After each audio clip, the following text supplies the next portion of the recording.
got this 120 piece Milwaukee shockwave bit set. What's going on now? Anyway, as you can see, it rang up 19 bucks.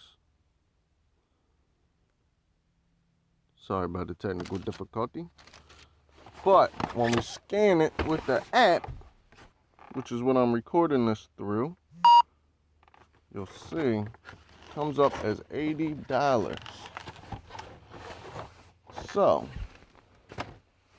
they're clearancing them off right now in my location anyway. Online they're going for 80 bucks. In my store, it rang up for $19, as you just seen on the receipt.